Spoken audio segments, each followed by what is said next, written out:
Welcome to Writer Pants on Fire, where authors talk about things that never happened to people who don't exist. I'm your host, Mindy McGinnis. You can check out my books and social media at mindymcginnis.com and visit the Writer Pants on Fire blog at writerpantsonfire.com. If you enjoyed the podcast, please consider donating. Even if you toss me $5, it makes me feel better and as if you actually care about me. Visit www.writerpantsonfire.com and click on Support the Blog to donate either by giving to GoFundMe, through PayPal, or you can support me by buying me a coffee, which, trust me, is dearly needed. Today's guest is Elizabeth Tammi, author of Outrun the Wind, which released from Flux in 2018, and The Weight of a Soul, coming in December of 2019. Elizabeth studies creative writing and journalism at Mercer University, where she works for her college's newspaper and literary magazine. She joined me today to talk about landing a publishing deal without an agent and achieving publication as a teenager. Need help with your book manuscript? Look no further. Freelance editor Raven Ekman offers affordable reader and developmental editing packages and is open for business. Check out anewlookonbooks.com for package details, client testimonies, and more. It's time to get that manuscript ready to query or publish. Listeners are always interested to learn more about how published authors made that leap from being aspiring writers. So tell us a little bit about your publishing journey. I know that it's not the classic tale because you actually negotiated your first publishing deal on your own without an agent. I'm a weird exception, and so I try to make sure everyone understands that this is not normal. I just got, I guess kind of lucky, kind of a weird situation. It worked out well. It's definitely kind of unorthodox for traditional publishing. In high school, I wrote a truly awful book. It was my first one, just really bad, but I learned so much, just about how to finish a project and how the publishing industry works. I had a lot of unsuccessful querying with that. I came to college and I already had a solid book idea for what Outrun the Wind would eventually become, and I just wrote that down across my first semester of freshman year. I promise I wasn't a total social recluse or anything. I was able to get a draft down, edited it with my critique partners and everything, and then I was ready to query again. And I sort of threw myself into the process from a lot of different angles, even though it always boils down to traditional querying. I went to a Writer's Digest conference and pitched agents in person. I did your traditional cold query emails. But the thing that actually ended up being the winning deal for me was through Twitter runs a contest called #PitMad, started by Brenda Drake. So basically you just have to condense your story into a tweet. And agents and editors are sort of siphoning through the hashtag and favoriting the ones that they're interested in hearing more about.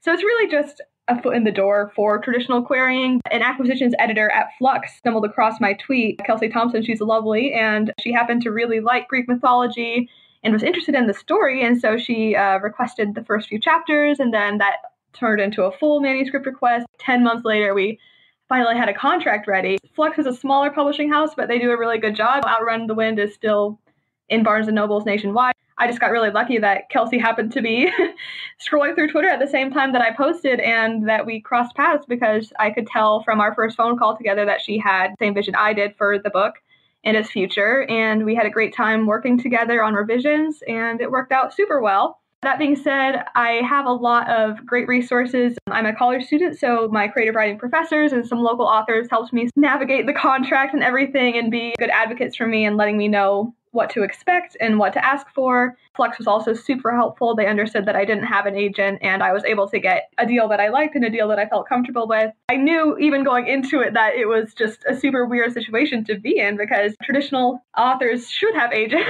It's been super wild and unexpected, but it worked out really well, and I couldn't have asked for a better debut experience. That's really cool. So you are a published writer at the age of 19, 20, 21? I signed the contract when I was 19. Wow. By the time it came out, I was 20, I think. So, Good for you. Good for you. That's amazing.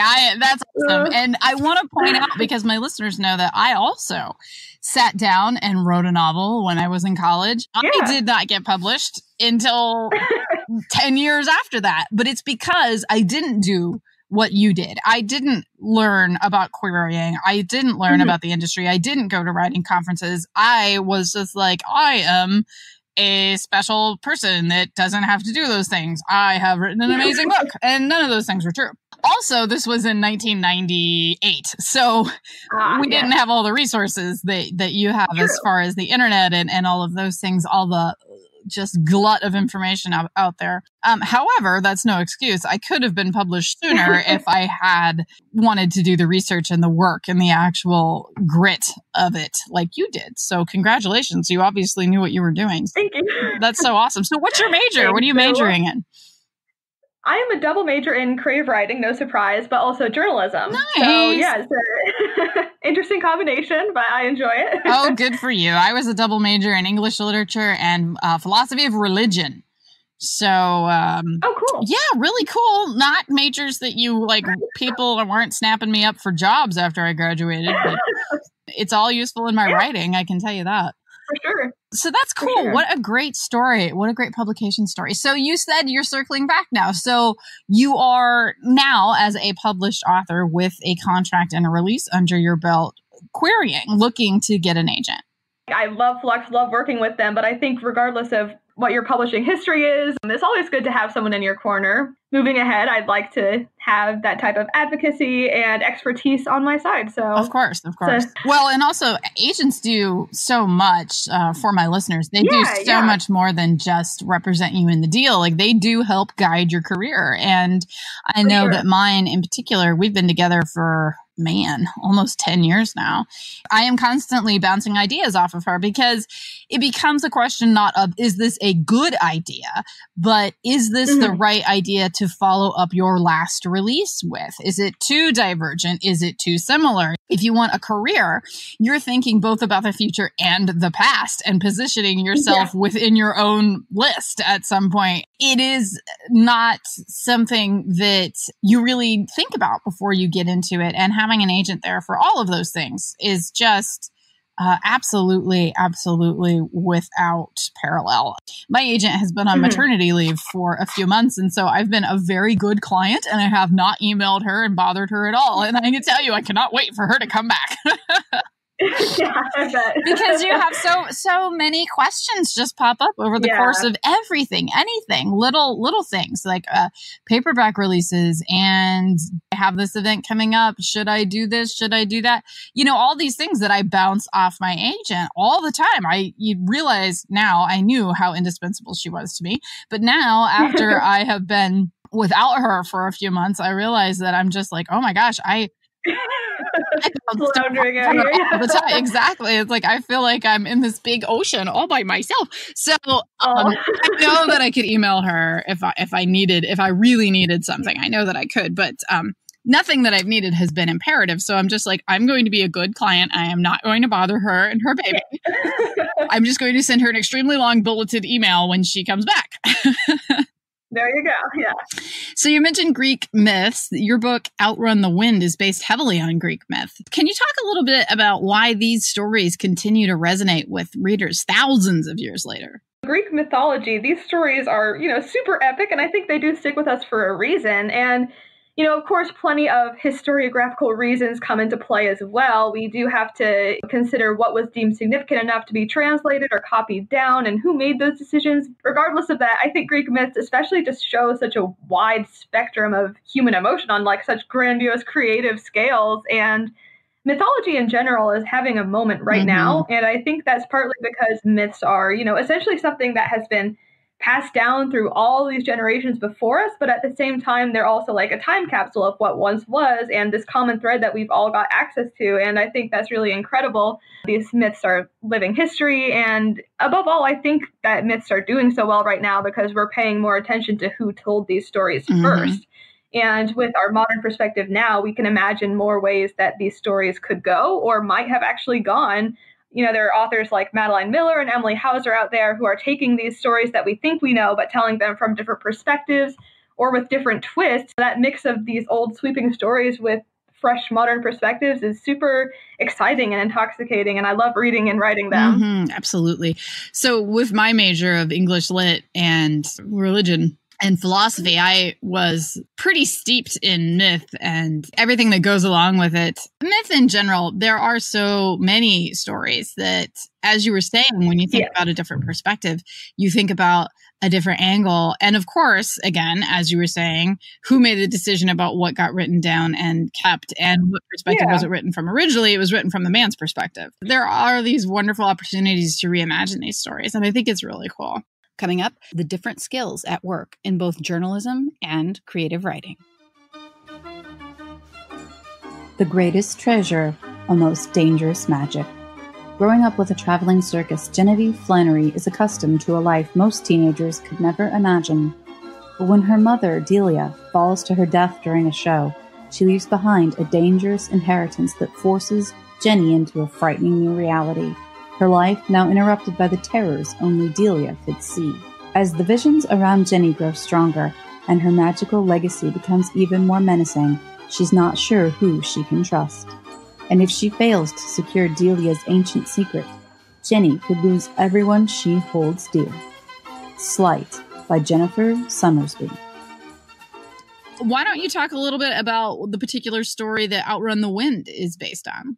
Outrun the Wind is a very loose reimagining of the story of Atalanta from Greek mythology. Her story kind of varies a bit depending on who told it, what translation you're looking at, of course. Atalanta basically was either abandoned at birth or lost at birth, some controversy with that. But anyway, the point is her father somehow finds her again when she is probably a teenager, a young woman of marriageable age, though. And so he brings her back to the kingdom of Arcadia, usually, saying that she has to get married, that she really doesn't want that. So she's like, okay, well, I'll marry whoever can beat me in a foot race. Nice. And so all these suitors come over to Arcadia and want to race her. And sure enough, she's beating them all. In some versions, she's even killing the ones that she beats. But eventually, there's this guy who is using these divinely infused golden apples given to him by the gods. These apples, when he throws them when he's racing Atalanta, makes her lose.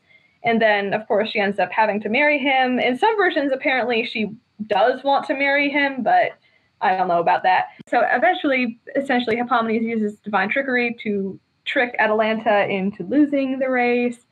They end up married. Some versions say they ended up turning into lions because they had sex in some god's temple and that wasn't good. Anyway, that's like the quick and dirty general thing that seems to stay common throughout all the different versions of her story. So when I read it for the first time, I was like, oh, wow, Atalanta sounds really cool. What kind of a power move is it to say that you'll just marry whoever can beat you in a foot race? I wanted to know who this girl was that clearly understood her abilities and her worth in this era where she would have been deeply suppressed. But so much of her story felt nonsensical or unsatisfying to me. I just had a lot of questions. And I felt like big chunks of her story were just being left out or glossed over, and I just didn't understand a lot of it, and I hated the ending, and I couldn't stop thinking about it. That's what I was thinking about that summer, and then I show up here at Mercer University, and over my first semester, I slowly but surely type out my version just because I couldn't stop thinking about it and getting mad about it. I really loved the idea of the races, and I wanted to keep that big part of the story because that's my favorite part about the original mythology, hence the title is Outrun the Wind. Lots of running involved.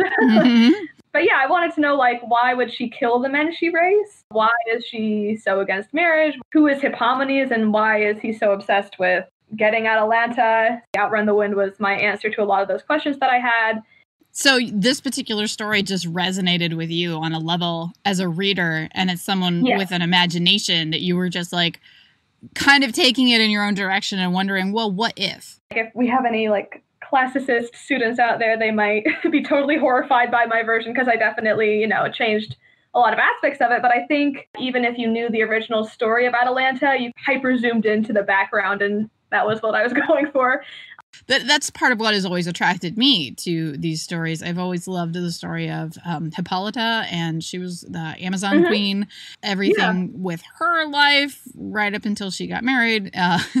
So I am with you on that. I love to read these stories and imagine a different route, particularly for the female characters. I've also always been a big fan of Persephone and her story. And her mother is Demeter and her uncle is Hades. She's basically like kidnapped and taken underground and said, and Hades is like, even though it's his niece, because the gods are screwy. And he's like, you're going to be with me down here now. And good Lord knows what all happened there. Demeter is just like, wait a minute. No, I need her back. And so they work out a deal. And that was the Greek representation of why we get spring. Because Demeter, when her daughter is away, she's so done being around that it's going to be winter now. The story, actually, for being what it was, is very sympathetic towards Demeter. But of course, because she's a mother, so that's a good role for you then, is to be a mother.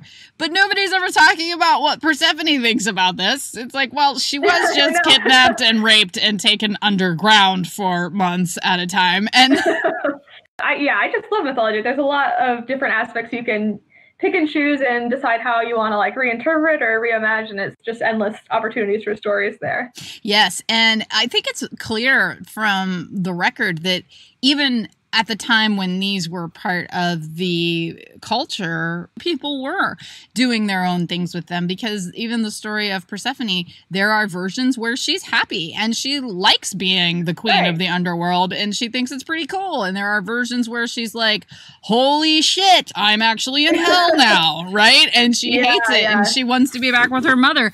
And so I think it's interesting that different versions have been passed down to us. So it's like people have been doing their own things with these stories for a long time. Like that was almost their purpose. Yeah. So tell us about some of those different skills that go into writing fiction versus being a journalist. I'm sure that there's some crossover, yet also there are going to be different skills that are distinct to each style. So talk a little bit about that if you can. So being a double major in creative writing and journalism is a little weird sometimes, but, you know, I wouldn't have it any other way. I really do enjoy both of my majors. Thought that they would be like night and day going into it. They're very cohesive, and I was surprised to learn that it's actually a relatively common double major for students to have. Really? I thought I was doing something super revolutionary, and then when I told my advisor I was prepared to get all this lashback and whatever, and then they were like, oh yeah, we have a lot of students that do that. At the end of the day, they are both about telling stories, but in journalism, I think the biggest difference is that I have to try very actively to remove myself from whatever story I'm trying to tell. Right. With fiction, that's quite the opposite. Fiction is easier to write in a lot of ways because, you know, whatever I say goes. Sometimes all that freedom and detail and intricacies can get kind of overwhelming and daunting, and that is what I'm glad to be a journalism student as well, because I think there is something refreshing about just presenting the facts. And I also really love getting to do interviews and talking to people that I otherwise wouldn't have the chance to speak with. So I'm a junior right now. Previously, my last 2 years, I did a lot with general news, reporting on local businesses or student governments. This year, I've actually gotten to step up into my first editorial position for the arts and entertainment section, which has even more crossover with my creative writing degree because it's less about, you know, hard news, and I've gotten to do lots of editing and writing about fun stuff like local shows going on and entertainment to be on the lookout for and stuff like that. I think despite the differences between creative writing and journalism, both are just about telling stories. You learn a lot about how to structure and the order required to make things make sense and to give the appropriate amount of like build up versus payoff. What's the information that you need to present first and how do you need to present it so that they'll understand and appreciate what comes later, stuff like that. I've definitely found some common ground between them both. I appreciate the differences, but there's definitely some similarity that I wasn't expecting to find.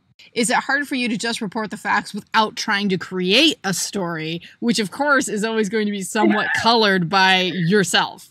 I've been very, very conscious about having like two different mindsets that I have. Like I have my journalism Elizabeth and creative writing Elizabeth that I'm pretty good at wearing the respective hats. I'm so scared about doing journalism wrong. I'm very, very conscious about making sure that I'm trying to not include any bias. I tend to be more on the human interest side, so I'm not doing anything super controversial, which has helped. It can be hard, but I think because I came to college knowing that these were going to be my two majors, I think I was just so obsessed with making sure that I got each one right. I seem to be mostly in the realm of arts and entertainment and human interest. Let the subjects do the talking. talking, which is always my favorite type of journalism to do, being an outlet for someone else to share their story. And I'm sure that you also learn how to ask the right questions to draw people out and to lead them into whatever direction that you are looking to take the narrative of the story, even though it is still factual. Is that a skill that you learn then as you are doing interviews and kind of growing as a journalist? I hope at least. I think I've improved a bit since my freshman year with preparing interview questions and being able to come up with questions on the fly. What's the type of question that you need to ask your subjects to get the best answers from them? It's basically you never ask anyone a yes or no question. You always have to phrase it like, tell me about, can you talk about this, etc. Need to anticipate the questions that the readers might have about this subject or this person, and you have to make sure that you're covering all your bases. That's so true. I can tell you so often when I am watching an interview or listening to a podcast or even reading an article, the subject will say something interesting and the interviewer doesn't follow up on it. And I'm like, what are you doing? That was it right there. Like there's a whole story there. I think that's definitely a mistake I made when I was first starting out. I write down my 7 or 8 questions and then I would just go through them. Yeah, you write down your questions as reference points, but you can't just read them off. You have to follow where the subject is taking you. Just from doing these podcast interviews, I have prepared questions, but then whatever one question will open up just a well of something that the interviewee will suddenly just talk about it for like 10 minutes and they'll take it somewhere else. And I've definitely hit on something that they really want to talk about. And maybe they didn't even know that they really wanted to talk about this. I've had interviews where after I edit the podcast together, the questions that I started out with, that I started asking them, aren't even relevant anymore. And I use my follow-ups for the actual podcast because it's more interesting. Like my initial questions are really just to begin a conversation and see where it goes. Although sometimes it does lead me astray. I ended up having a 15-minute conversation with someone about our love of the Black Stallion series covers from the 1980s. And it was a 15-minute conversation, and we were just shooting JPEGs back and forth. Like, do you remember this one? Oh, yeah. Do you remember that one? I love that one. It's one of my favorites. It was 15 minutes, and it was so funny to listen to, but, it was not something that my general audience wanted to hear. Lastly, time management for a double major with a publishing contract, and where to find Elizabeth online. You are the second or third author I know that was published as a college student. And I think that's so awesome and wonderful, of course. But I also want to back up again the idea that you had done all this research. You weren't just writing, you were figuring out the publishing industry. Growing up in the digital age, there's just so many resources online. I've been really lucky to just have a Google search away, and there's such a helpful and welcoming writing community on Twitter, on Tumblr, everywhere practically. I wrote my first manuscript in high school and it was not good. Just through the act of doing that, I learned a lot. And when I was initially foolishly trying to get it published, doing the research that went into that, I got to go to like a writer's workshop with it and meet all these different people and learn how to structure a query letter and just everything. Even though that book was not ultimately successful, I saw everything that I had done wrong. And I saw how I needed to tackle the process the second time around, which I think really helped. Like, in fact, I actually wrote the query letter for Outrun the Wind before I drafted to remind myself of what I was trying to write. It all boils down to the query letter at the end of the day. It's never too early, but it's also never too late to get into writing. And I think as long as you've got a story you want to tell, like there's no day like today. Agreed. My earliest dream, I know, was to be an author, like in elementary school. But I kind of lost sight of it because it just felt so impossible. Right. I love Percy Jackson. And I remember when the last book in Rick Riordan's Heroes of Olympus series came out, I sort of recognized how massive of an impact that book series had on my upbringing. And there's so much power behind those words and how drastically it impacted my life up to that point. And so not that I had aspirations like, oh my God, I'm going to be Rick Riordan, but it was just more so like, I want to be a part of this somehow in some capacity. And that was kind of what pushed me over the edge to be like, okay, if I keep saying I want to do this, I need to walk the walk, not just talk the talk. And so let myself write terrible drafts because I know that I can't fix what isn't there. I love everything you're saying because I, too, as a young child, was like, yes, I know that I want to be a writer. This is what I want to do with my life. But it does seem impossible, right? Yeah. And it's not. And it's even not impossible when you're in your teens. Like, it does happen. Yeah. Mm-hmm. And I think it's so lovely to hear that and to see it and to know that it can happen for people. I want to talk to you also about being an undergrad. What's your work balance like with a double major and a freaking writing career? It has been pretty wild. I haven't pushed myself past the breaking point or anything yet. I have had to push myself harder than I have before, and I think I've learned some decent time management skills. It's weird because I wouldn't consider being a full-time student necessarily more difficult than either working a full-time job or being a parent. And I know so many other authors who are doing one or both of those things. Right. And so it's like, I don't think it's necessarily that I'm in a worse off situation than them because we're all struggling to find the time to fit in writing and everything. You know, that being said, Outrun the Wind was written during my freshman year. And I think most college students understand that freshman year is relatively relaxed compared to everything that comes after. Yep. So it was definitely easier to find time to work on Outrun the Wind than it has been for my second book, The Weight of a Soul, coming out in December. I sold that one this past September on proposal. And then it was like, oh God, I have to actually write this thing that's due in January. So like literally from September through the rest of the semester, I wrote maybe like a third to a half of the draft. And then I didn't have time. So it was over winter break where I literally just had to sit down and write like 40,000 words.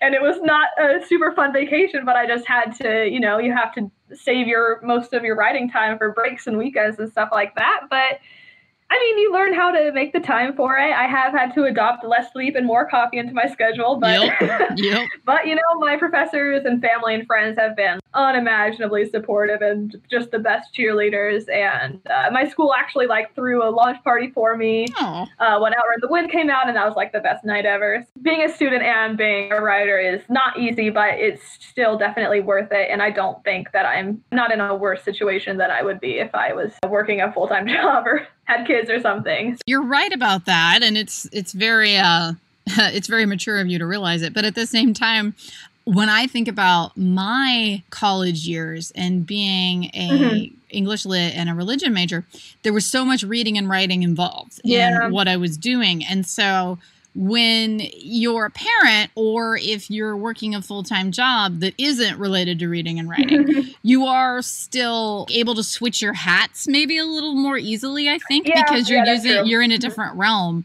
So I would think that when both of your majors and your career are so heavily focused on reading and writing and processing, grinding the same gears all the time. Sometimes I'm like, I just don't want to be staring at Microsoft Word right now. Right. I genuinely enjoy, my majors in writing, so it hasn't been brutal, but, you just kind of have to adopt these time management, switch off between different tasks to keep focused. I try to, do other things too. I'm in an a cappella group. I really love singing and performing. You have a new book coming out, The Weight of a Soul. So tell us about that. Yeah. What's up next for you? Yeah. So that was just announced, I think, a week or two ago. So I've been sitting on that since September, but I finally got to share the news recently, and I'm very excited. It's another standalone novel. It comes out December 3rd of this year, also from Flux. The story is pretty different from Outrun the Wind, but I enjoyed getting to branch out from Greek to Norse mythology. It's sort of what I've deemed the darkest part of my heart. It's a very dark story, but so is Norse mythology, so it's been a ton of fun to work on. It's in the trenches of revisions right now, but I'm enjoying working on it, and I'm very excited to share it. That's awesome. So tell us where people can find you online. So I am on Twitter and Instagram, just with my name, Elizabeth Tammi. Last name is spelled Tammi. But I'm also on Tumblr. I run a young adult fiction blog where I review other books and just generally geek out about all things YA. AnnabethIsTerrified.tumblr.com. Very cool. Love to see you there.